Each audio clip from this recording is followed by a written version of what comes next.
Hi guys, I have another amp. What's a better way of wasting your money and risking your marriage than to buy another piece of gear you don't need? But I got a nice discount on it at my local dealer, so I thought, what the hell. I've always wanted a silver Jubilee. This is a mini version, which is, perfect if you're a bedroom warrior like me. And it sounds great. It really doesn't disappoint. You might ask yourself, what sort of tone is this amp going to give you? It's an instant slash tone. It's really just instant Guns N' Roses. You plug in a Les Paul, you hit a chord, and it's that sound. It's that sound. So if you're into slash, you're probably gonna love it. One thing to be aware of though is, I'm not sure, you probably watched my demo of the Sheriff 22, this little amp sitting here, and I mentioned there it has this unpleasant distortion in isolation, so if you put your presence knob anywhere past 10 o'clock, it can be a little bit of a harsh sounding amp. This one has even more of that unpleasant distortion, but at the same time it has a lot of overtones, so when the two blend together, it's actually quite an amazing sound. It may not be something too pleasant when played in isolation, but as soon as you put it in the mix, or if you're in a live situation, this sort of power section distortion lets you cut through the band, and it's just part of this signature sound. There's no slash sound without it, so just deal with it. But you can get rid of that by playing with the presence knob. If you put it like 9 o'clock or maybe even lower than that, you can sort of get rid of that. People call it a 2.5 channel amp because it has a clean channel, but you can use this input gain knob. You can just basically pull it out, and it puts it in, I think they call it something like a rhythm clipping mode, whatever. I call it my crunch channel, and one thing I wish they added to this amp was another button on the foot switch, so that you could actually use a foot switch to go to this channel. So clean, crunch, and if you use your foot switch, you can go to the distortion channel or the lead channel. When people think of Marshalls, they really just picture a pretty punchy, distorted, super lead type of sound. And it's true, this amp has all these sounds, but it also has an amazing clean channel. It's very sparkly. Out of all the three amps, the Shure 22, Dirty Shirley Mini, and this Marshall, this one is the brightest, and it has really beautiful spark and cleans to it. So it's not just a one-trick pony. You can get some really amazing clean tones out of it. One thing which is probably going to put a smile on many people's face is when you switch from the clean channel to the lead channel, because it suddenly turns this gentle and kind of charming type of amp into bloody beast. It has an amazing punch. It's very cutting. It's like a chainsaw. There's no way you're not going to be heard in the band, and it's just instant Guns N' Roses. It's that tone. So, it's made in England. I have no clue whether that makes any difference to the quality or the sound of an amp. Some people think it does. I have no clue. It seems to be rock solid. Sounds fantastic. So, you know what? I'm not going to talk too much. I'm just going to play a couple of riffs and licks, and you can hear what it sounds like. So here goes.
clean channel. Input gain is around 12 o'clock.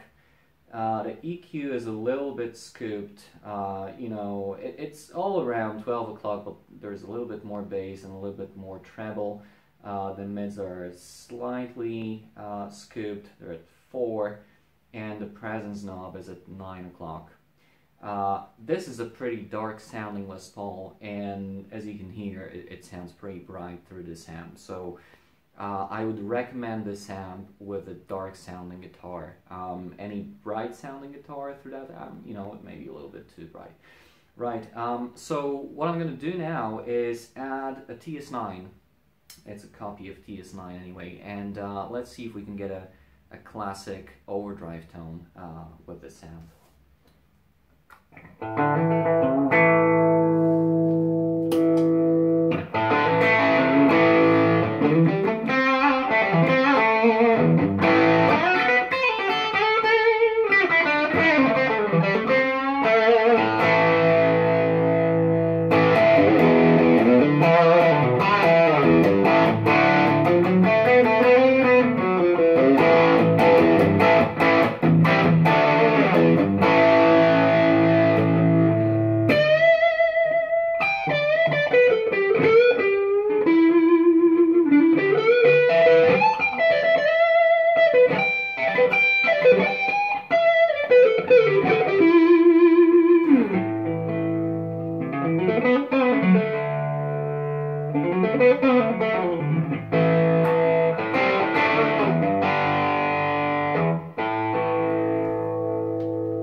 The TS9 cuts the lows a little.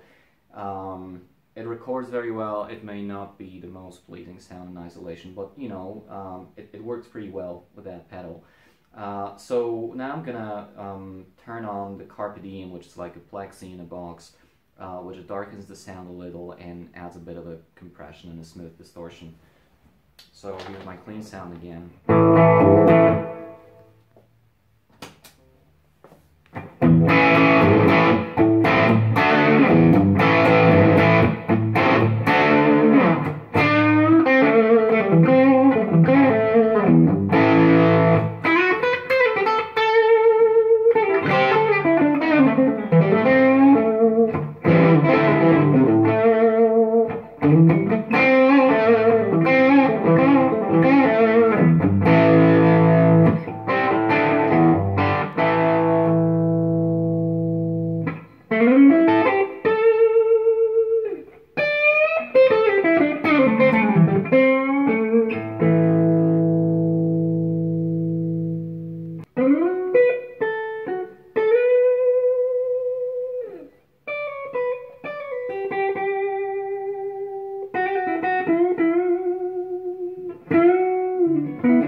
Okay, let's put the amp in the crunch mode. So I'm just going to pull out the input gain knob, and here's what we're going to get.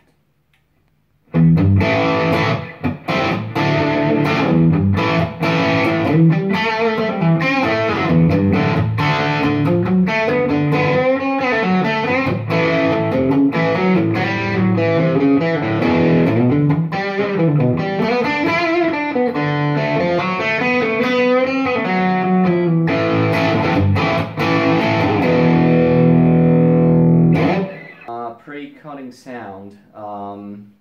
Let's try and reduce the presence, reduce the treble, add some gain, and add some mids. And let's see what that sounds like. It's immediately smoother.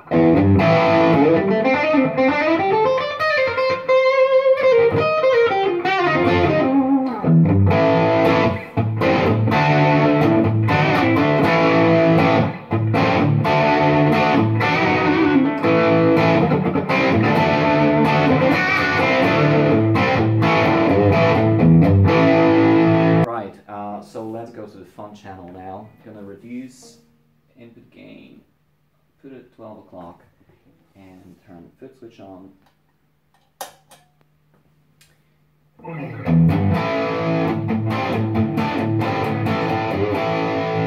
This amp has a great master volume, and it has a separate master lead knob. So right now it's turned pretty low, and I can get a pretty nice saturated sound at a bedroom volume level. But let's increase the lead master a little.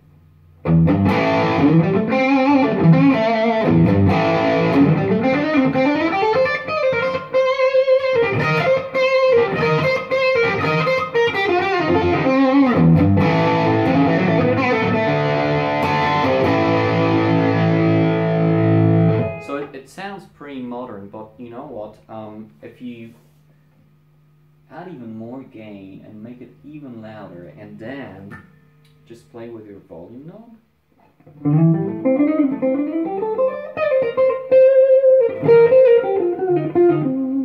you get a very nice classic sound. And to me, it's really like the secret of a vintage tone.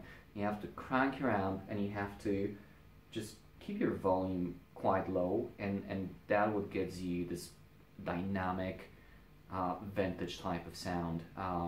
Sounds great to me.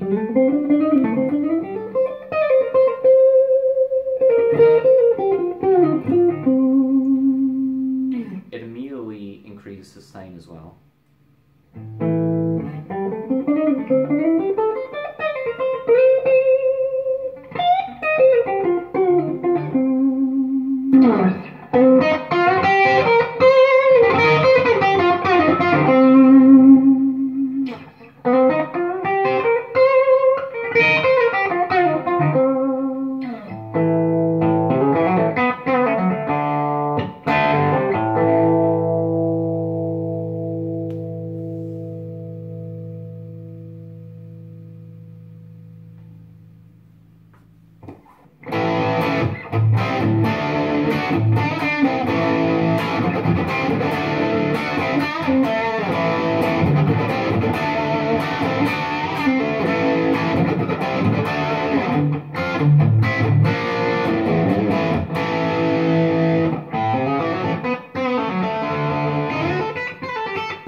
That's not a great blues tone, then I don't know what is.